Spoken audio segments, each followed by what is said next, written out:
J'ai présenté il y a un mois et demi au niveau du Conseil des ministres et ça a été approuvé. La possibilité et les travaux sont en train de, les études sont en train de, techniques sont en train de se faire au niveau de la CGT là-dessus.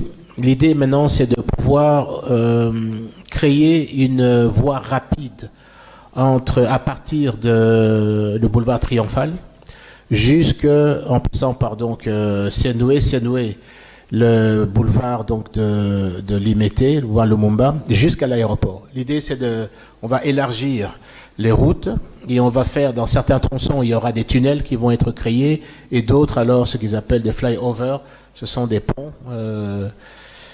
La plus longue sera de 1 km 200 du côté de la Tchangou là-bas, afin de pouvoir alléger également le trafic et permettre à ceux qui vont en direction de l'aéroport, Djili en tout cas, puissent aller sans interruption jusqu'au niveau de l'aéroport. Il y a un deuxième projet également qui est en cours, mais j'en parlerai il va débuter aussi, et puis lorsque les études sont finalisées. Mais celui que je peux vous parler là-bas, c'est la voie rapide. Elle va pouvoir commencer. Normalement, les travaux devraient commencer au mois de janvier. Là-dessus aussi, et ça va, je pense, permettre également d'alléger aussi le trafic. Ça, c'est un projet qui est en cours, qui a été validé par le Conseil des ministres, et dont nous souhaitons que les travaux puissent commencer assez rapidement là-dessus aussi.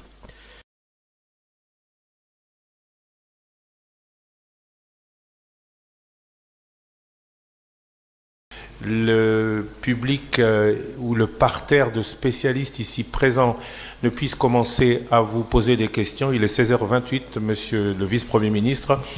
Nous allons vous laisser, comme cela a été le cas pour ceux qui vous ont précédé ici, exposer ce que vous êtes aujourd'hui en mesure de nous dire avoir fait et compter faire à la tête de ce ministère de souveraineté. La parole est à vous, monsieur Jean-Pierre Bemba.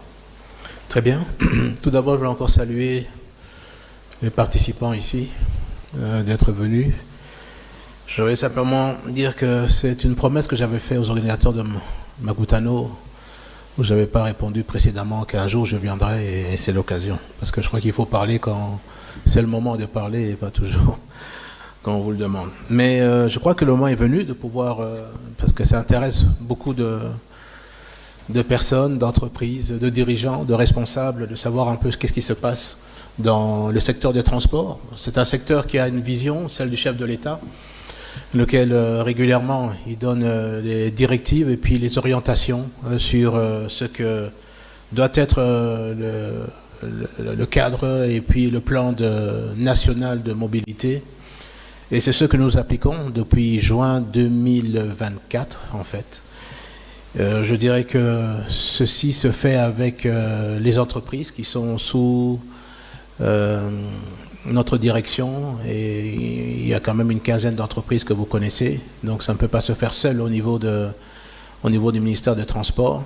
Et je dirais qu'en tout cas, les différentes directions des entreprises qui sont sous la tutelle du ministère des Transports, et parfois également aussi avec la tutelle du portefeuille, nous essayons de faire un travail en tout cas qui permet de faire avancer certains secteurs importants, parce que je pense qu'un pays de 2 345 000 km² ne peut pas se développer sans une mobilité et des moyens importants de transport. Et c'est ce que, en tout cas, le gouvernement, à travers la Première ministre, également sur la coordination de la Première ministre, et également l'appui surtout et la vision du président de la République qui donne les orientations, comme vous savez, nous nous attelons de faire.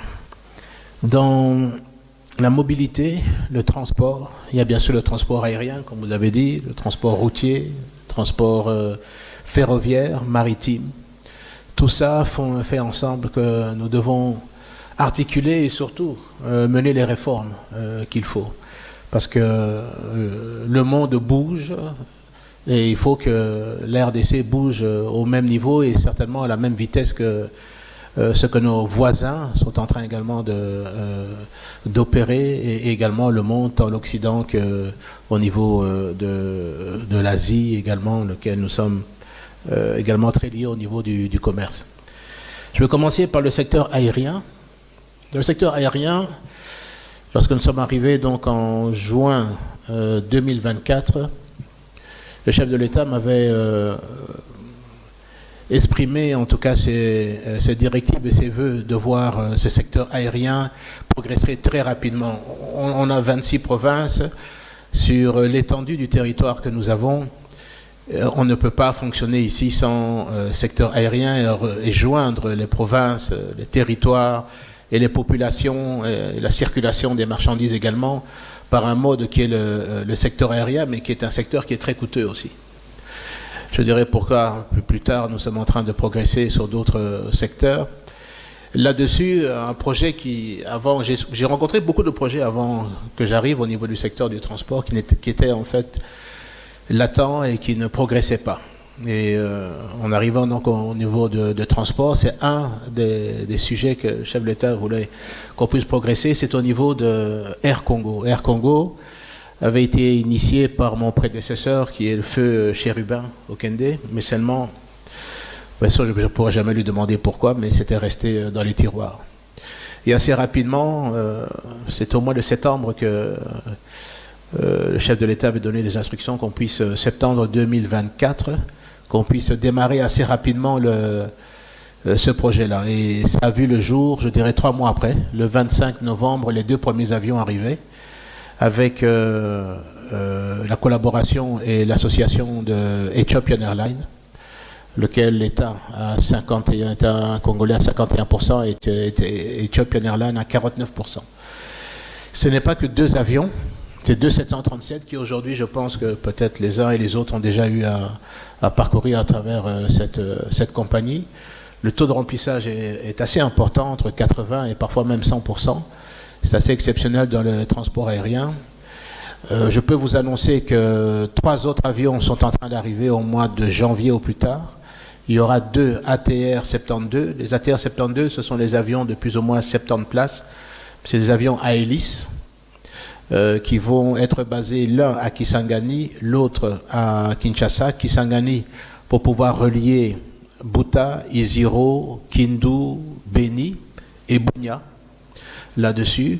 Et à Kinshasa pour pouvoir effectuer la rotation entre Chikapa, Bandunduville, Kikwit, Moanda, Matadi, Bumba, Lisala, Mbandaka, Gemena, Boende également, afin de pouvoir faire les boucles et faire la récupération des passagers sur des villes comme Kisangani, les ramener sur Kinshasa, et pour ceux qui voyagent également en dehors du pays également, faire la jonction avec les compagnies aériennes étrangères.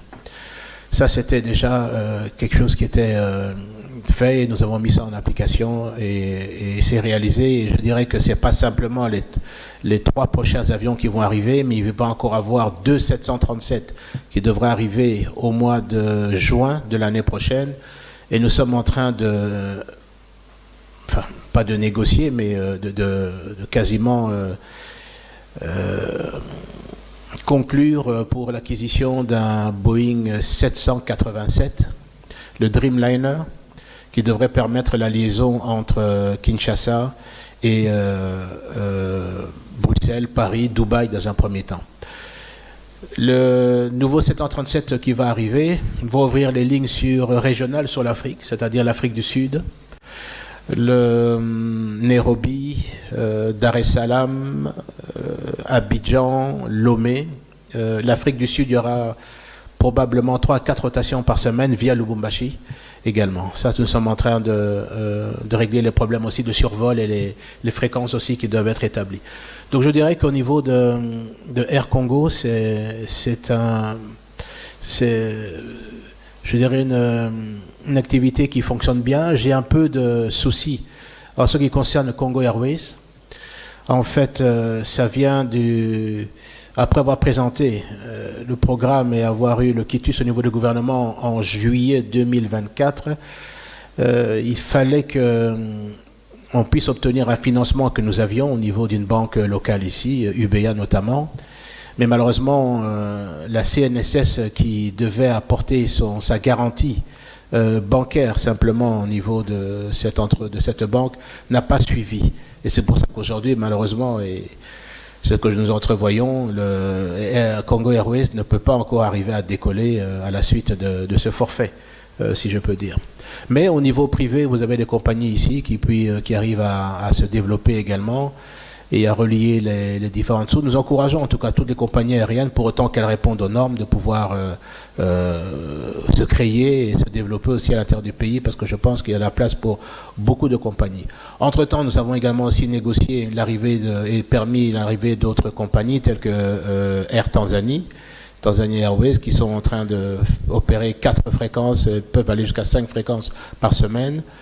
Je peux annoncer en tout cas qu'aujourd'hui, pour avoir rencontré encore plusieurs fois, et la dernière fois, la semaine passée, les responsables de la compagnie Emirati... Emirates, pardon, oui. Emirates devrait commencer entre mars et avril de l'année prochaine. Les vols entre Dubaï et Kinshasa sur plusieurs rotations également par semaine. Ils voudraient même arriver à faire une rotation par jour sur donc le Kinshasa et Dubaï. Également Qatar Airways aussi qui a commencé ses vols aussi là-dessus. Ce qui fait que nous sommes en train également de négocier avec les Chinois une rotation, des rotations entre Kinshasa, Lubumbashi et Guangzhou. Ça prend beaucoup de temps, pas de notre côté, mais curieusement du côté des Chinois, au niveau de l'aéronautique civile, ils n'arrivent pas à aller aussi rapidement que ce que nous souhaitons. Mais il y a des perspectives également pour Kinshasa d'ouvrir des rotations, par exemple, vers les États-Unis. C'est quelque chose qui est en cours également en ce moment, au niveau des discussions, au niveau des deux aéronautiques.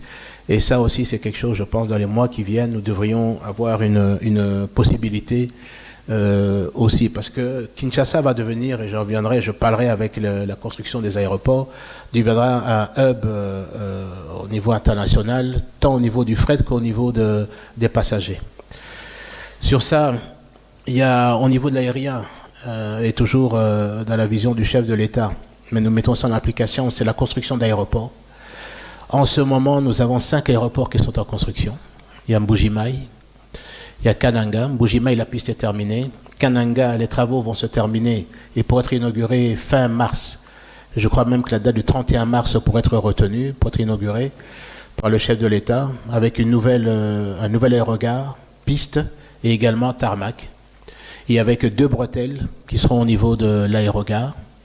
Mbuji-Mayi également, les travaux donc, de la piste sont terminés, mais l'aérogare est en train de se finaliser aussi. Je pense qu'à partir du mois d'avril, on pourra également inaugurer l'ensemble des infrastructures de l'aéroport de Mbuji-Mayi.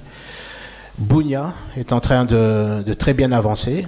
Et je pense aussi que fin mars, on pourra inaugurer l'aéroport de Bunia avec un nouvel aérogare, tour de contrôle, tarmac et également piste. Avec la différence que là, maintenant, les avions à réacteurs pourront se poser, ce qui n'était pas le cas jusqu'aujourd'hui. Vous n'aviez que les avions à hélice qui pouvaient se poser sur l'aéroport de Bunia. Alors, nous avons bien sûr notre aéroport international de Ndjili, qui sera un aérogare de 45 000 mètres carrés, qui sera, je pense, le premier aéroport en Afrique qui aura la certification Gold, c'est-à-dire au niveau sécuritaire. Elle sera au premier niveau et c'est ça que nous poursuivons maintenant. On devrait pouvoir terminer cet aéroport en décembre 2027. Là-dessus, les travaux, bien sûr, ont déjà commencé. Il y aura une nouvelle piste, parallèle à la piste actuelle, qui fera 4000 mètres et qui pourra accueillir des Airbus tels que les A380, tels que Emirates A, aussi sur la deuxième et nouvelle piste. La première piste actuelle va être réhabilitée et permettra également le taxi sur cette voie. Nous avons aussi Lubumbashi, donc l'aéroport de Luano, qui avance très très bien, et très vite d'ailleurs. Et je pense que décembre, il est prévu que décembre de l'année prochaine, 2026, cet aéroport aussi pourrait être inauguré. C'est un aéroport aussi international avec un nouvel aérogare, nouvelle piste également réfectionnée, et également tarmac avec 6 bretelles au niveau de 6 bretelles, au niveau de l'aérogare. ce qui va glisser Djili prochainement, Louano également, sur des aéroports qui sont totalement modernes, dont le niveau de sécurité va monter, parce que nous avons des équipements là-bas que nous avons mis pour les détections des équipements, des métaux, également pour la sécurité, qui va élever le niveau de sécurité de tous nos aéroports internationaux.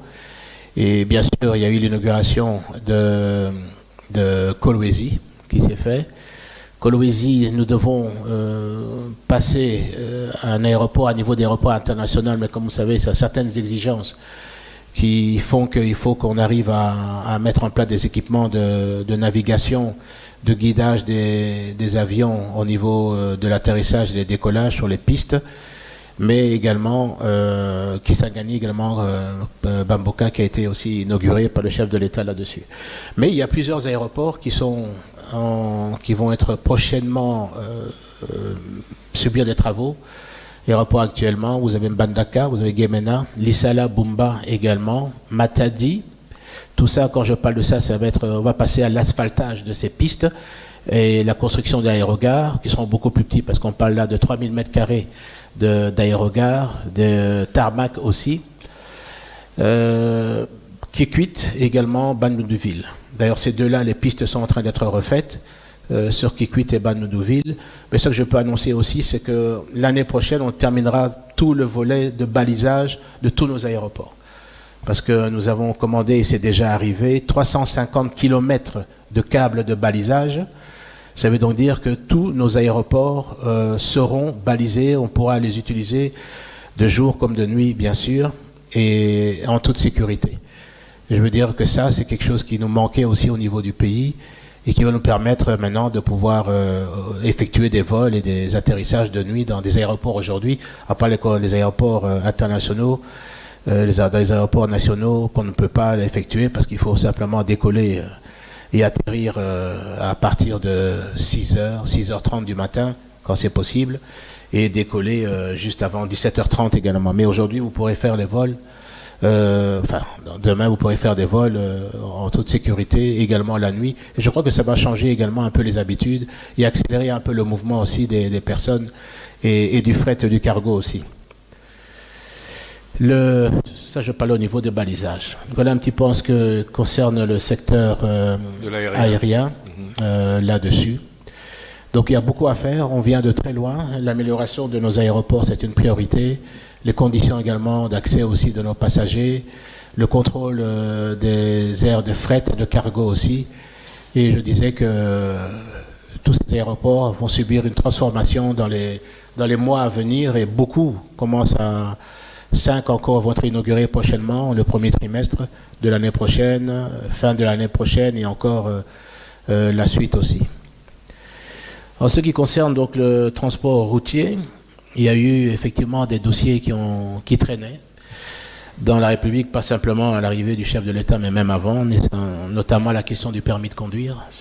On était un pays qui n'avait pas de permis. Bon, on sait dans quelle manière on obtenait les permis, mais aujourd'hui, le permis de conduire est quelque chose c'est un titre qui ne vaut pas, bien sûr, carte d'identité, mais lequel vous pouvez passer et qui est reconnu internationalement. Je peux vous le dire, nous sommes en train de... J'ai écrit à tous les homologues dans les pays où nous fréquentons le plus pour avoir l'équivalence également au niveau des permis. Et nous attendons les réponses, mais je peux dire aujourd'hui en tout cas qu'il n'y a pas un permis ou quelqu'un détenteur d'un permis qui était à l'étranger et que ce permis n'a pas été, à moins que si c'est le cas, il faut nous le dire, n'a pas été accepté là-dessus. Donc c'est une satisfaction pour nous aujourd'hui. C'était notre permis est reconnu. Je dirais même au-delà de ça, à cause de la fiabilité de ce permis, les banques, par exemple, aujourd'hui, demandent le permis à défaut même de la carte d'électeur. Ce que j'ai appris, et peut-être d'autres institutions aussi. Ce n'est pas le cas, mais malheureusement, je pense qu'on va arriver à un moment donné à avoir certainement nos cartes d'identité, mais en attendant, ce n'était pas le but, mais ça sert justement de pouvoir identifier les personnes.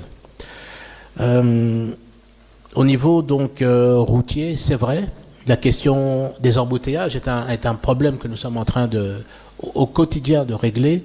Mais il faut se dire la vérité ici, c'est que nous avons beau mettre en place des règles que nous testons, là-dessus, mais le manque de policiers ici fait vraiment défaut au niveau principalement de notre ville, Lubumbashi aussi.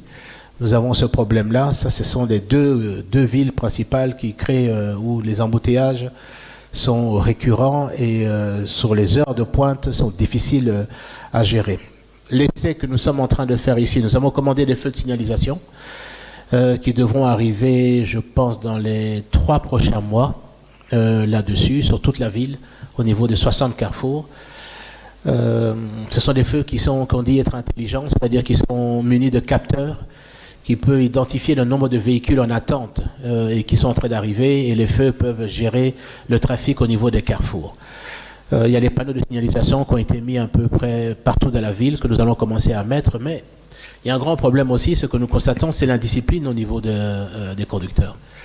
Il y a vraiment quand je dis l'indiscipline, il y a même de l'égoïsme, je dirais, parce que lorsque dans un carrefour, tout le monde veut passer, mais alors vous créez des blocages, simplement parce que on refuse de laisser passer les autres, et puis avec le problème que nous avons de manque de policiers sur les routes, vraiment un manque criant de policiers sur les routes, ce qui fait que bon, le conducteur est face à lui-même, et s'il n'y a pas de discipline là-dessus, le respect de la priorité de droite, tout le monde veut engager, je veux dire, les carrefours, et puis on se retrouve avec des embouteillages et des files longues comme on peut le voir parfois sur tout le long des boulevards ici.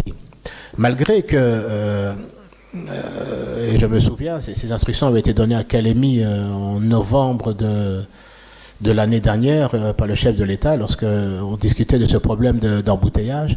Les travaux ont commencé dans les artères secondaires parce qu'on pensait qu'avec les artères secondaires, on allait pouvoir libérer les grands boulevards principaux. Mais qu'est-ce qui se passe aujourd'hui? Vous allez vous rendre compte que les routes sont en train d'être refaites, bétonnées, mais vous allez trouver des personnes immédiatement qui installent les kiosques et les marchés sur les routes. Allez sur Bokassa, allez sur Kassavubu, allez sur toutes les artères qui sont parallèles et perpendiculaires au boulevard du 30 juin et même au niveau de Limete. Les personnes, pas une, deux personnes, les personnes s'installent sur la route. Alors là-dessus, on peut essayer, je veux dire, de demander au gouverneur de la ville, mais il faudrait quand même expliquer aux personnes qu'une route, ce n'est pas un marché.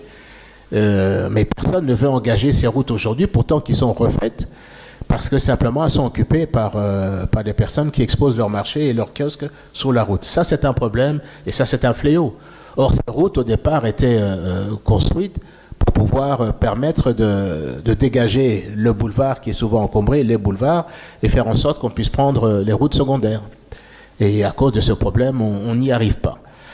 Alors, par absence de policiers, le président de la République avait demandé et autorisé qu'on puisse utiliser l'armée. Donc je pense que vous commencez à voir une partie de l'armée, les militaires de la 14e région militaire qui essayent d'aider au niveau des carrefours, d'essayer de faire ce qu'ils peuvent pour essayer d'appuyer la police lorsqu'elle pourrait être présente. Voilà un peu les problèmes. Vous le disiez tout à l'heure des embouteillages. Voilà, bien sûr, il y a parfois, certainement, sur certains acteurs, c'est les trous qu'on retrouve sur les routes et qui doivent être nécessairement et rapidement réparés, mais avec les pluies qui arrivent aussi, ça nous donne du retard. Donc c'est un travail qui est là, qui est ardu, on ne désarme pas. Je crois que l'expérience, également la formation de nouveaux policiers que le VPM à l'intérieur a engagé, maintenant, il y a une formation qui se fait. On espère que dans les 3 mois, parce que c'est quand même plus de 3 mois qu'ils ont commencé, j'espère qu'ils seront mis à la disposition donc, du trafic et de la régulation du trafic sur les routes pour qu'on puisse arriver à vaincre ces embouteillages. Mais cela dit, j'ai présenté il y a 1 mois et demi au niveau du Conseil des ministres et ça a été approuvé. La possibilité et les travaux sont en train les études techniques sont en train de se faire au niveau de la CGT là-dessus. L'idée maintenant, c'est de pouvoir créer une voie rapide à partir de le boulevard Triomphal en passant par donc Sienoué, le boulevard donc de Limete, le boulevard Lumumba, jusqu'à l'aéroport. L'idée, c'est on va élargir les routes et on va faire dans certains tronçons, il y aura des tunnels qui vont être créés et d'autres alors ce qu'ils appellent des fly-overs, ce sont des ponts La plus longue sera de 1 km 200 du côté de la Tchangou là-bas, afin de pouvoir alléger également le trafic et permettre à ceux qui vont en direction de l'aéroport Djili en tout cas, puissent aller sans interruption jusqu'au niveau de l'aéroport.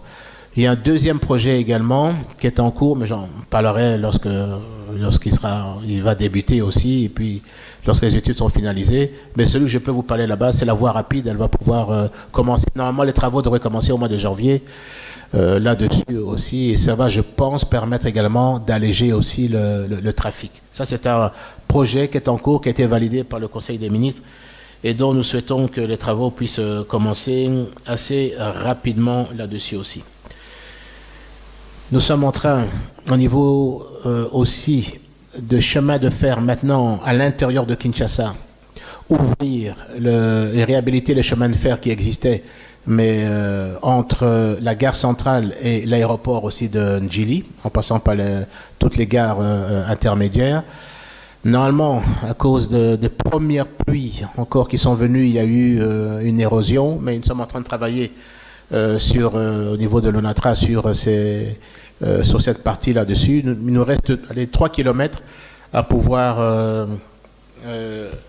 effectuer les travaux pour qu'on puisse alors ouvrir maintenant la route en chemin de fer entre la gare centrale et l'aéroport de Djili.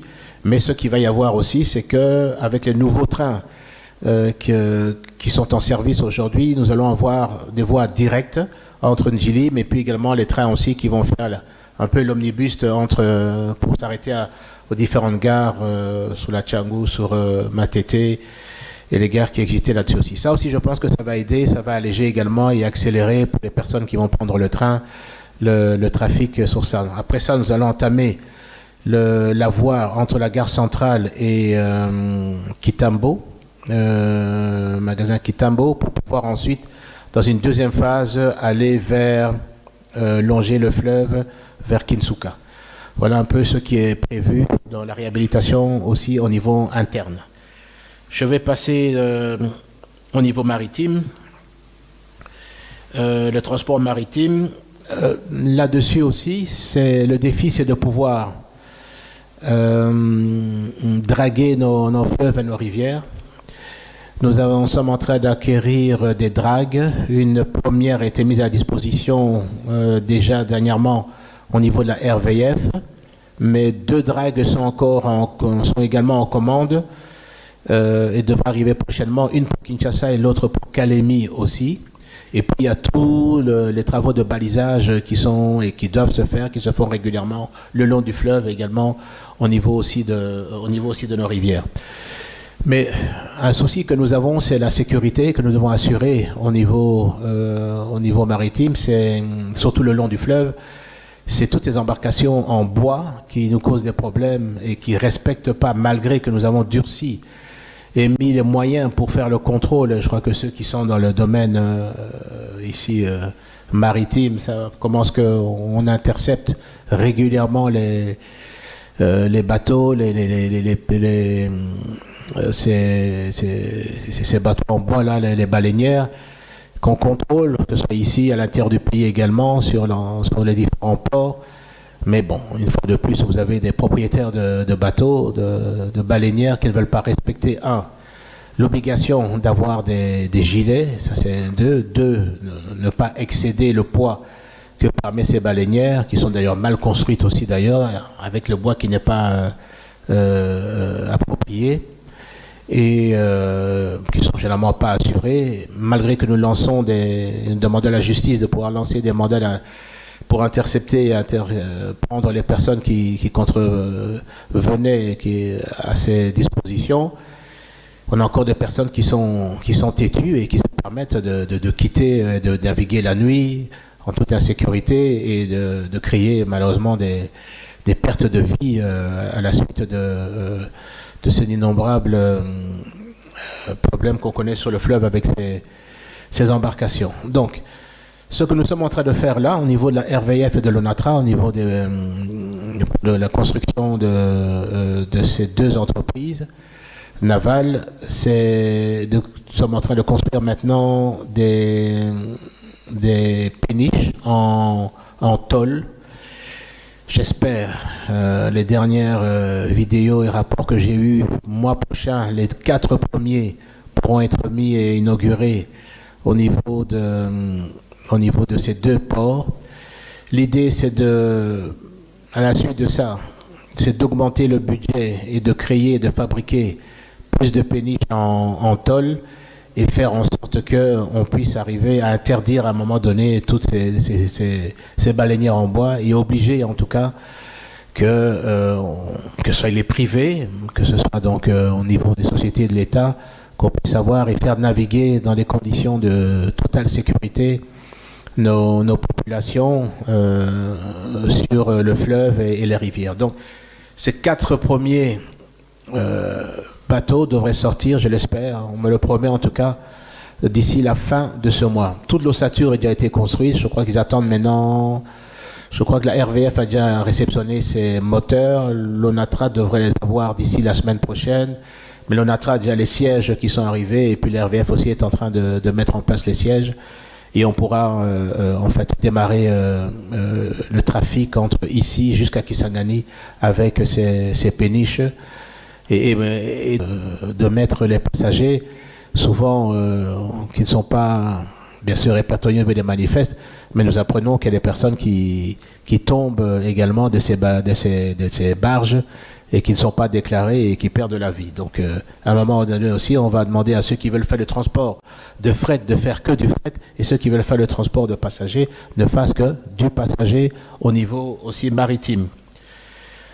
Au niveau maritime toujours, ce sont les ports là-dessus et il y a beaucoup de projets qui étaient à l'arrêt lorsque nous sommes arrivés et qui étaient dans le plan du président de la République de pouvoir les effectuer. Vous avez entendu parler du partenariat avec MSC, qui est un des plus grands transporteurs de conteneurs dans le monde.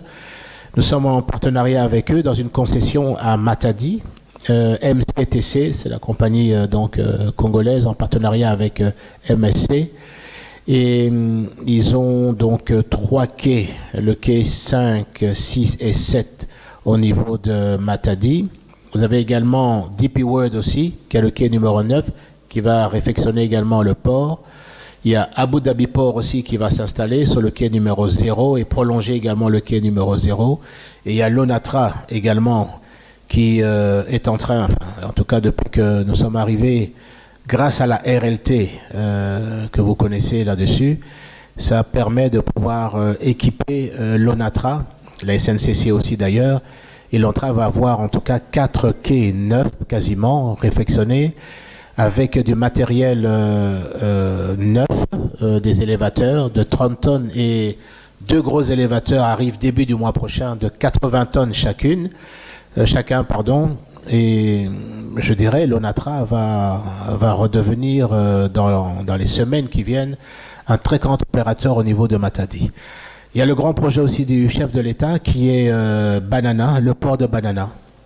C'est aussi un dossier que j'ai trouvé qui était bloqué depuis 2017. C'était dû surtout à des problèmes, je dirais, juridiques au niveau des contrats qui étaient passés, mais on est parvenu avec DP World de pouvoir régler ces questions. Et les travaux ont commencé, ça devait commencer au mois d'avril. Et ils sont en tout cas en train d'effectuer la surface qui est prévue pour tout le port.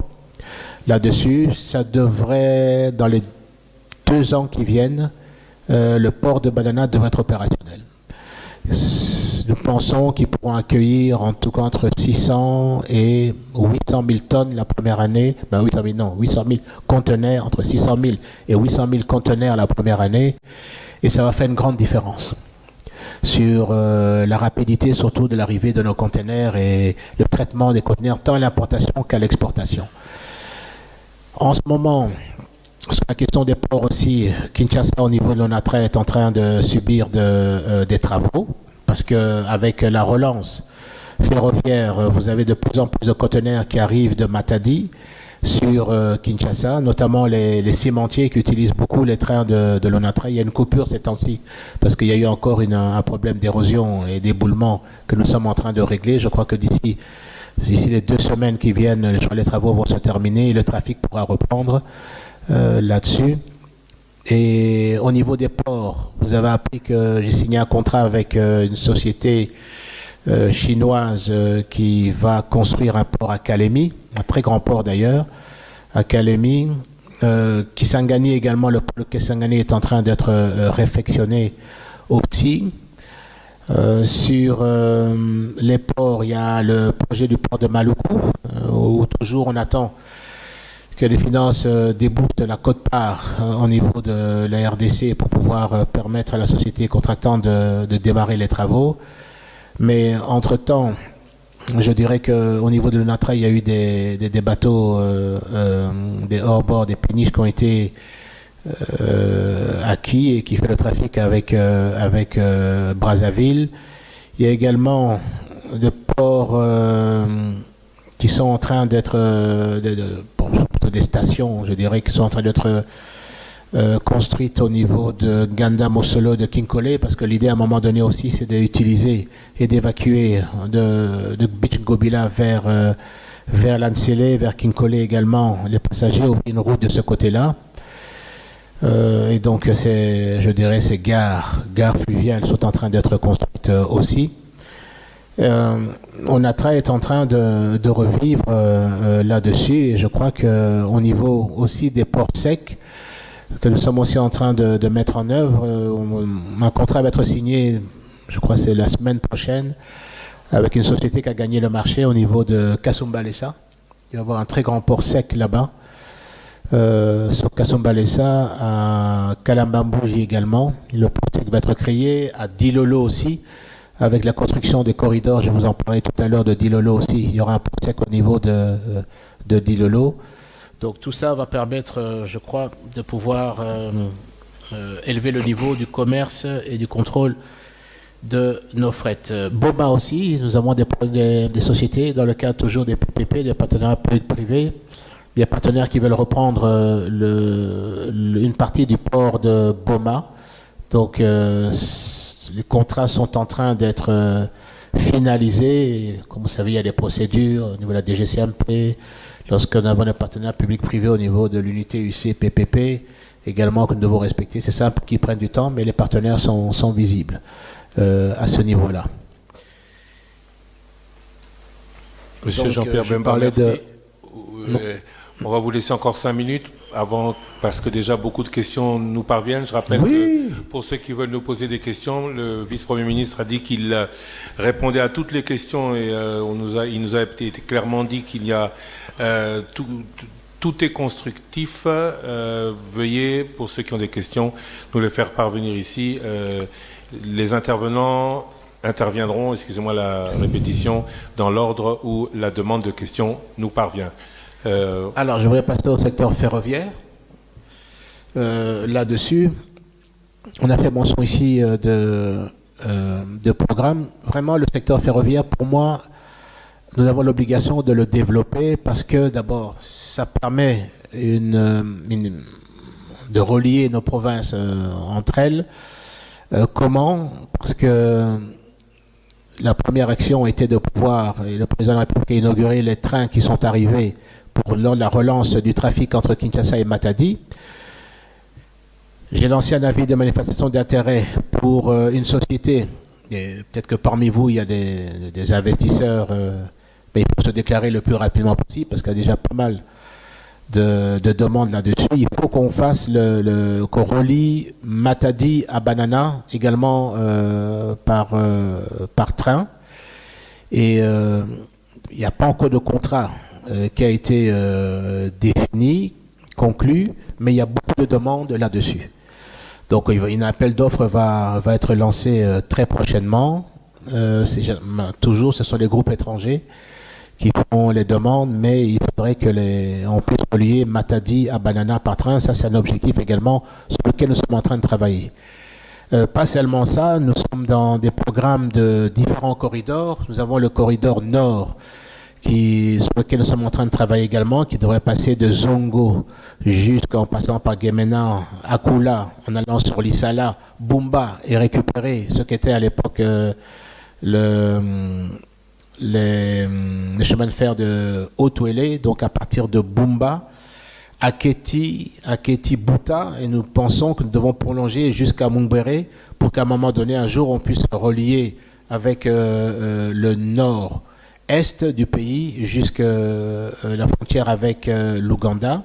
Ça, c'est dans les programmes, et j'ai lancé un avis de manifestation d'intérêt. Nous avons plusieurs demandes aussi, que j'espère nous allons prochainement traiter maintenant rapidement dans les appels d'offres. Nous avons le corridor central, celui qui part de Dar es Salaam en passant par Kuala qui est un port sec aussi en Tanzanie, et lequel tous les conteneurs vont aboutir sur Kuala et être distribués pour ceux qui vont vers le Burundi, vers le Rwanda et vers la RDC.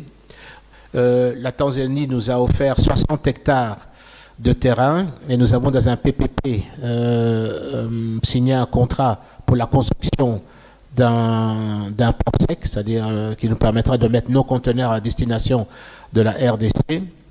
Mais ce corridor, donc après Kuala, va aboutir à Bujumbura. Déjà, la Tanzanie a terminé son rail, et d'ailleurs j'avais été représenter le pays au nom du président lors de la cérémonie que la présidente de la République unie de Tanzanie avait effectuée. Les travaux maintenant sont en train d'être effectués entre Kuala et Bujumbura. Tous les financements sont déjà obtenus, même pour la RDC. Et de Bujumbura devrait rentrer sur Uvira, joindre jusqu'à Kindu. Ça, c'est quelque chose qui n'est pas un rêve, c'est quelque chose qui va se réaliser parce que les travaux ont commencé, les financements sont de la Banque africaine de développement, et c'est un projet, je veux dire, intégrateur et puis régional, pour l'intégration régionale. Alors, ce que nous avons fait, j'avais lancé un avis de manifestation d'intérêt aussi. Nous allons signer dans les semaines qui viennent, parce que c'est sur les processus qui sont maintenant entre l'unité UC et PPP, avec une société sud-coréenne qui va investir et réhabiliter le tronçon entre Kisangani et Ubundu. Alors le Kisangani-Ubundu, ça nous permettra ensuite, avec la traversée du fleuve, de rejoindre Kindu. Donc dans les années qui viennent, quelqu'un pourra partir de Kisangani et arriver à Dar es Salaam en prenant le train. Ça, c'est le corridor central. Et alors, nous avons le corridor principal sur lequel nous sommes en train de travailler.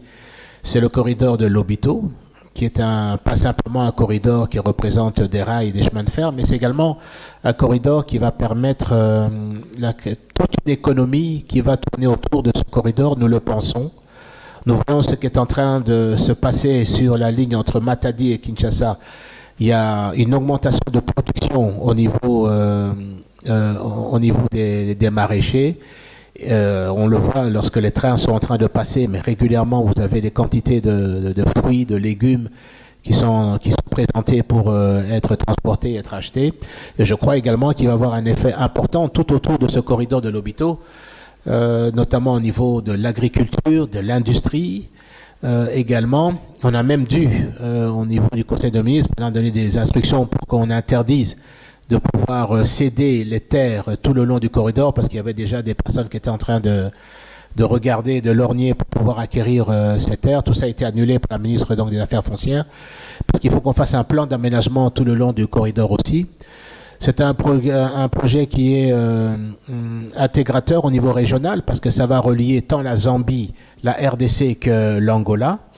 Ça va permettre également maintenant, surtout à tous nos produits miniers, de gagner en temps, parce qu'en 5 jours au départ de Tenke, Kolwezi, vous pourrez atteindre Lobito, le port, et ça permettra également de réduire les coûts, parce que vous allez faire 1800 km plus ou moins au départ donc de Tenke jusqu'à Lobito. Ça va vous coûter 30% moins cher que sur les ports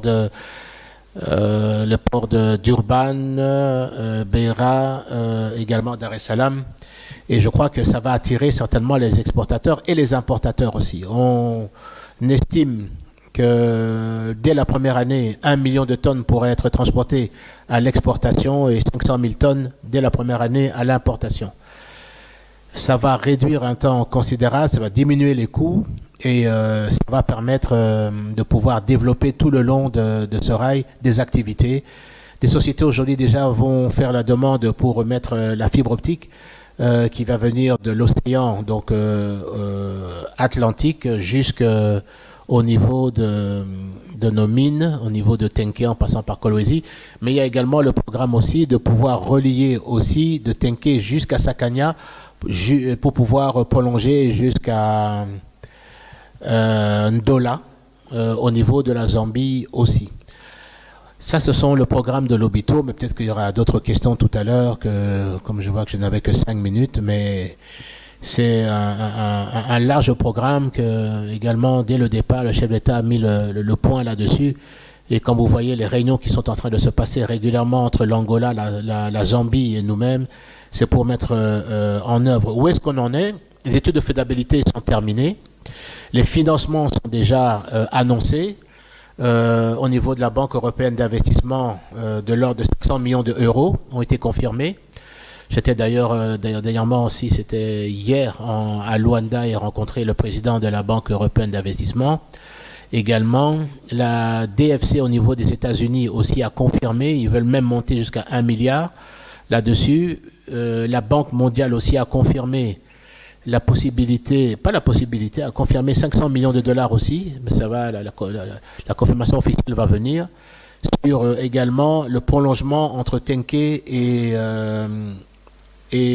Sakania, qui fait plus ou moins 520 km aussi, et on parle de 500 millions de dollars aussi de financement de la Banque mondiale. Ce n'est pas des promesses, c'est vraiment la réalité de ce que je vous parle là. Ce que nous essayons de faire maintenant, c'est d'activer le début des travaux. Et là, il y a parce que nous travaillons directement avec les représentants de l'Union européenne au niveau de l'ambassadeur, l'ambassadrice des États-Unis aussi. Et je tiens à remercier aussi un représentant ici de l'ambassadeur des États-Unis, l'Union européenne qui participe activement à nos réunions de comité stratégique de suivi pour la mise en œuvre donc du corridor de l'Obito. Nos frères angolais sont bien sûr en train d'attendre parce qu'on a déjà créé 1300 km et attendent effectivement que nous démarrions aussi les travaux chez nous de réhabilitation qui va permettre de relier tout ce corridor. Voilà, je vais m'arrêter là pour le moment. Je crois que j'ai beaucoup parlé. Je peux continuer à parler si vous voulez, mais comme c'est Moussa Kono veut absolument que je m'arrête. Donc je vous écoute. Merci beaucoup, M. Jean-Pierre Bemba. 16h, 17h, peut-être 14 minutes. On va donc passer aux questions. Je rappelle que vous nous envoyez vos, pas questions, mais demandes de questions afin que l'on sache qui veut prendre la parole. Alors, première question, ça va, Charité bien ordonnée. Vous avez parlé du corridor de l'Obito. Tout à l'heure, Vincent Tchombo a parlé des mines, de nos productions, de notre premier produit à l'exportation qui se trouve entre 2000 à 3000 km de tout accès maritime. Corridor de l'Obito, financement étranger déjà du côté de l'Angola, financement étranger recherché pour la République démocratique du Congo. C'est le Congo qui sert de mine où on extrait tout pour la consommation à l'étranger. Mais quelle est la part de contrôle de l'État congolais sur cette infrastructure stratégique ? Est-ce qu'on n'est que le grenier qu'on vide ou est-ce que le grenier qu'on vide retire quelque chose en plus de cette vente de ce corridor? Ça, c'est ma première question. Se prépare à intervenir dans l'ordre déjà, j'ai déjà les questions, M. Seti Yale ainsi que M. Alain Kaninda. La part de la RDC dans ce corridor, qu'est-ce qu'on y gagne à part le fait que toutes les nations du monde, comme c'était déjà le cas avant l'indépendance, viendront se servir chez nous à moindre frais, vous l'avez dit, puisque c'est 30% moins cher par le corridor que par Durban. D'abord, nous allons, avec la réflexion de ce train, améliorer la qualité donc, des infrastructures, ça c'est un. Ça va créer des emplois, on envisage plus ou moins 10 000 emplois sur la construction de ce rail. Il y a un effet au niveau environnemental parce que ça s'appelle les fils de camions, comme nous allons voir, qui défilent sur nos routes entre Kolwezi jusqu'à Durban, jusqu'à Dar es Salaam. Donc il y a quand même un gain important au niveau d'utilisation, je veux dire, de réduction du CO2.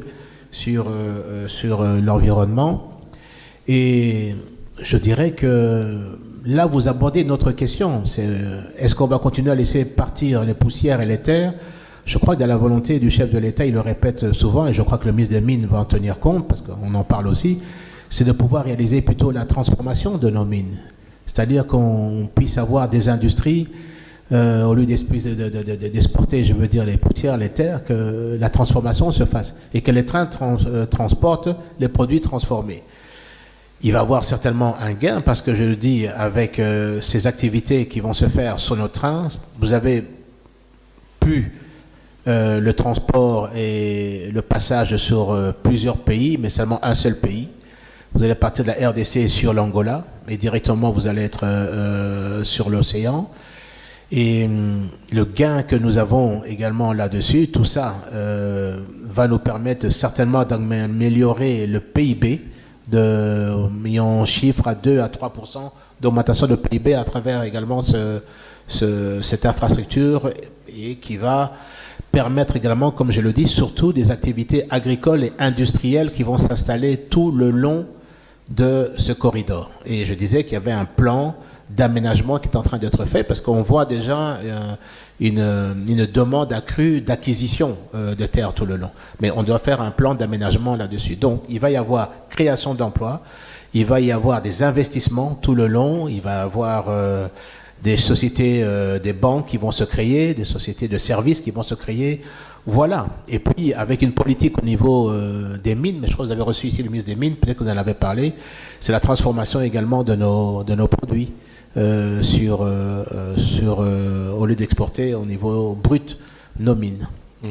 Monsieur Yale Sethi, je vous demande juste de vous présenter et avant de prendre la parole, vous présentez, vous dites pour quelle société vous représentez et vous pouvez prendre la parole. Monsieur Yale Sethi, voilà, à vous.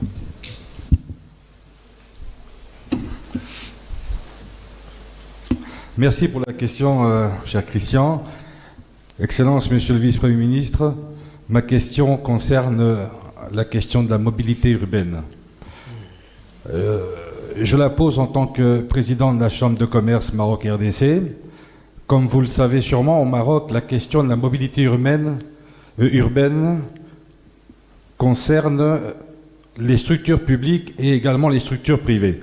À titre d'illustration, dans la question de la mobilité urbaine au Maroc, vous avez également la collaboration entre l'université Mohamed VI Polytechnique, vous avez également la coopération avec l'Institut, l'association marocaine des ingénieurs en génie urbain, et vous avez également les comités d'experts sur la question des mobilités qui travaillent main dans la main avec les structures publiques chargées de gérer et de développer le transport durable et la planification urbaine. Ma question est la suivante. Serait-il envisageable d'élaborer le même type de collaboration en RDC entre les structures étatiques chargées de développer cette question de mobilité urbaine avec nos instituts publics ou privés d'ingénieurs et pourquoi pas réunir des commissions d'experts? Serait-il possible d'envisager cette solution, ce type de collaboration RDC qui serait de nature, pourquoi pas, à valoriser l'expertise congolaise en la matière? Merci, Monsieur Sethi. Monsieur... Oui, je dirais oui, je n'ai pas de problème, puisque il faut dire au niveau du ministère, on travaille déjà avec pas mal de partenariats là-dessus. Là, quand vous parlez de mobilité au niveau urbain, il y a même des professeurs d'université, des groupements de professeurs d'université qui nous donnent régulièrement des projets, des études qui sont faites, des associations également à lesquelles nous travaillons aussi, sérieuses, là-dessus. Et je dirais oui, pourquoi pas, au niveau du Maroc, si on peut avoir une possibilité de collaboration. En tout cas, elle est la bienvenue, puisque nous travaillons déjà beaucoup au niveau de la recherche. Localement, il y avait aussi des partenaires à l'étranger qui font des études et qui amènent à des solutions. Par exemple, je n'allais pas parler ici, Mais il y a une étude qui est en train d'être réalisée, qui est quasiment terminée, c'est le monorail. Qui pourrait passer aussi, c'est quelque chose qui est en train d'être envisagé aussi. Je n'en ai pas parlé parce que autant parler lorsque les choses sont certaines, mais c'est par exemple des solutions qui vont être proposées là-dessus. Et d'autres également, dont le moment venu, je vais en parler aussi, qui permettraient une meilleure mobilité aussi, notamment au niveau urbain ici. Mais le monorail est quelque chose qui est en train d'être envisagé aussi sérieusement dans un partenariat public-privé. Il y a aussi une possibilité, nous sommes en train d'étudier maintenant, que je vais présenter prochainement au Conseil des ministres, c'est sur le rail qui va sur l'aéroport, donc de la gare centrale aéroport, c'est de construire une route au-dessus de ces rails et à côté de ces rails, pour autant qu'on a encore de l'espace. Et je crois que jusqu'à Limete, en passant par Matete, on peut y arriver. Au-delà de ça, ils sont en train d'envisager, ils sont en train de se faire pour construire donc avec des colonnes, des routes juste au-dessus, et ça nous permettrait d'éviter surtout de gâcher et d'effectuer des travaux sans perturber la circulation.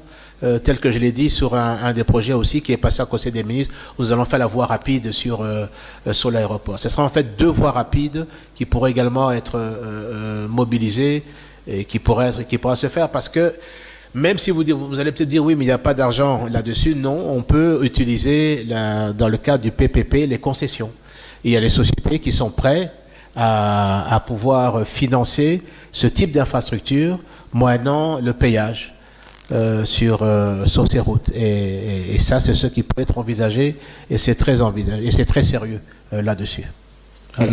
Donc il faut nous mettre en contact avec soit les universités, soit là-dessus, c'est vraiment la bienvenue. Vous savez, on a beaucoup parlé à un moment donné à Kinshasa du projet Métrokin. Oui. Quid? En fait, je vais être franc, le projet de Métrokin, j'ai reçu, je crois, à 3 reprises les responsables qui ont ce projet-là. Et je leur ai demandé, parce que c'est un projet bien sûr qui a été présenté, conçu avant que je puisse arriver au ministère des Transports, j'ai demandé, je voudrais avoir l'étude de faisabilité, et deuxièmement, je voudrais avoir l'étude des coûts sur ce que vous envisagez, parce qu'en fait, les coûts sont en train, à chaque discussion, les coûts sont en train de monter. Et jusque maintenant, je n'ai pas eu ni l'un ni l'autre des documents. Donc je ne sais pas comment, avec ma collègue également du portefeuille, elle a le même problème à mon niveau, c'est-à-dire nous n'arrivons pas à avoir et l'étude financière et également l'étude de faisabilité. Donc on ne sait pas se prononcer sur ça. Mais on ne peut pas attendre non plus éternellement. C'est comme ça que l'ONATRA a pris les devants pour réhabiliter déjà ce qui est réhabilitable, c'est-à-dire le tronçon entre la gare centrale et l'aéroport. Mais si ces personnes viennent avec ces études et ce projet financier, on va l'étudier, bien sûr. Madame Betty Owanji.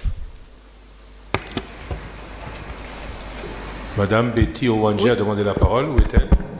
Oui, bonjour. Oui. Merci Christian. Bonjour Monsieur le Ministre. Donc Betty Owanji de la TMB. Donc ma question est la suivante. Les banques jouent un rôle clé dans le développement du secteur du transport en finançant à la fois les infrastructures et les acteurs privés. Elles accordent les crédits aux entreprises de transport sous forme de leasing par exemple, facilitant ainsi l'acquisition d'équipements et la participation aux appels d'offres. Cependant, le défi posé par l'état des infrastructures reste un blocage majeur à l'essor du secteur. Comment l'État prévoit-il de rendre le secteur du transport attractif et sécurisé pour les banques, de sorte à leur permettre d'accroître leur contribution au développement des projets de mobilité? Pensez-vous également que des avantages fiscaux pour les banques qui financent activement ce secteur peuvent être envisagés afin d'encourager leur participation? Ça, c'est une question qui est intéressante. Et c'est bien que c'est posé par une banque, parce que nous-mêmes, on se posait la question, mais pourquoi est-ce que les banques n'interviennent pas? Je ne sais pas. Oui, madame, parce que j'ai entendu la voix. Je suis là, oui. Je se posais la question, mais pourquoi est-ce que les banques locales n'interviennent pas dans ce secteur? Et je vois que ça commence à bouger, en fait. 2 exemples. 3 exemples, d'ailleurs. On a soumissionné donc un appel d'offres pour la digitalisation du GoPass. C'est-à-dire qu'on veut que le GoPass soit digitalisé et faire en sorte que vous puissiez prendre votre GoPass non plus de main à main, mais que sur votre téléphone, vous puissiez avoir le QR code, vous pouvez imprimer sur votre ordinateur là-dessus. Eh bien, 2 banques ont soumissionné. Je crois que les enveloppes vont être ouvertes dans moins de 2 semaines, mais 2 banques ont soumissionné pour financer le projet. Parce qu'au-delà même du plan, c'est de pouvoir mettre en place des portiques. On commence par les aéroports, nos aéroports internationaux, et ils vont mettre des portiques et faire en sorte que quand vous allez voyager, vous allez mettre, donc comme ça se passe, votre QR code sur le portique et pouvoir passer là-dessus. Ça nous permet directement d'avoir les fonds au niveau du compte de la RVA, et bien sûr, comme c'est un partenariat qui est financé par de l'ordre entre... Ça dépend un peu, je ne vais pas m'avancer sur les montants qui vont être proposés au niveau de l'investissement, mais c'est plusieurs millions de dollars. En tout cas, certains projets vont même jusqu'à 10 millions de dollars pour l'installation des portiques et également du logiciel. Mais vous avez aussi, nous sommes en train, ça c'est au niveau de Transco, nous sommes, je ne vais pas citer la banque, mais il y a une banque ici locale qui va financer l'acquisition de 1000 bus prochainement. Par la digitalisation également de la vente des billets. À partir du moment où une banque peut identifier et s'assurer, parce qu'elle va financer la digitalisation, mais elle va financer également tout le moyen, c'est-à-dire les tablettes, par lequel dans toute la ville les billets vont être vendus. Donc il y aura un contrôle qui va se faire à son niveau, bien sûr avec Transco, mais qui fera que tous les billets vont être identifiés, digitalisés au niveau de la vente, et le produit de la vente va directement sur le compte, bien sûr, de la banque. À partir du moment où elle va voir les recettes tomber mensuellement, il y a la partie, bien sûr, de Transco qui va être reversée pour son exploitation, mais elle peut envisager de financer également 1000 bus ici, et ça, c'est quelque chose qui est en train de se finaliser. Ça, c'est le deuxième exemple. Alors, il y a le troisième exemple, c'est malheureusement celui avec Congo Airways, où nous avons la banque UBA, qui allait digitaliser également la vente de tous les billets et faire en sorte qu'elle puisse financer jusqu'à 30 millions de dollars l'acquisition de nouveaux avions. Mais bon, ce n'est pas encore fait, je ne désespère pas là-dessus aussi. Donc, les banques ont une place effectivement là-dessus, et je crois qu'il faut il faut mettre le pied au niveau de la mobilité là-dessus, que ce soit au niveau aérien, au niveau ferroviaire. Mais moi, je vous lance la balle. On cherche des financements pour... des constructeurs, nous en avons. Mais on cherche des financements pour 155 km entre Matadi et Banana. Je crois que l'étude de faisabilité nous amène à 350 millions parce que nous avons un pont entre Boma et Mwanda, oui. Là-dessus, et c'est ça qui coûte également aussi assez cher. Donc, moi, je vous lance la balle. Mettez un consortium en place, on donne la concession, vous gérez la concession, vous mettez les trains, vous trouvez des partenaires qui mettent des trains, des wagons là-dessus aussi. Les infrastructures restent à l'État, et en fonction de l'étude de faisabilité, on signe un partenariat public-privé, et